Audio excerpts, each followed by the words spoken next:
اللہ کے رسول صلی اللہ علیہ وسلم نے فرمایا کہ کوئی آدمی اگر سونے کے ٹائم جب اپنے بستر پر آتا ہے، یعنی جب سونے کا اس کو ارادہ ہو اور وہ اپنے بستر پر آئے اور اس وقت یہ کلمات کہے تو اس کا کیا فائدہ ہوگا، اس کی وضاحت اس حدیث کے اندر کی گئی ہے، اور یہ ترغیب کے اندر یہ روایت موجود ہے، 607 صفحے کے اوپر یہ موجود ہے، اور علامہ البانی نے اس کو صحیح کہا ہے، اور فرمایا کہ جب آدمی بستر پر آتا ہے اور یہ پڑھتا ہے، یہ ذکر پڑھتا ہے، یہ کلمات پڑھتا ہے، لا الہ الا اللہ وحدہ لا شریک لہ لہ الملک ولہ الحمد وہو علی کل شیء قدیر، نمبر 1۔ نمبر 2 یہ پڑھتا ہے لا حول ولا قوۃ الا باللہ العلی العظیم، اور پھر اس کے بعد سبحان اللہ و بحمدہ، اور پھر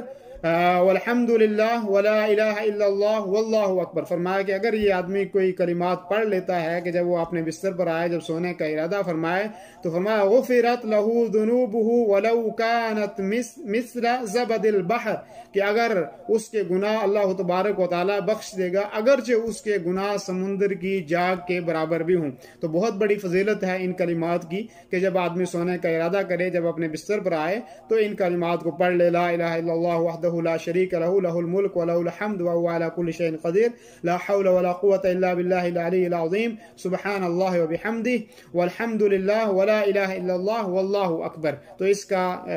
ثواب بہت بڑا ہے کہ ہمارے گناہ معاف ہو جائیں گے، اور چاہے کتنے زیادہ گناہ ہوں، سمندر کے جاگ کے برابر بھی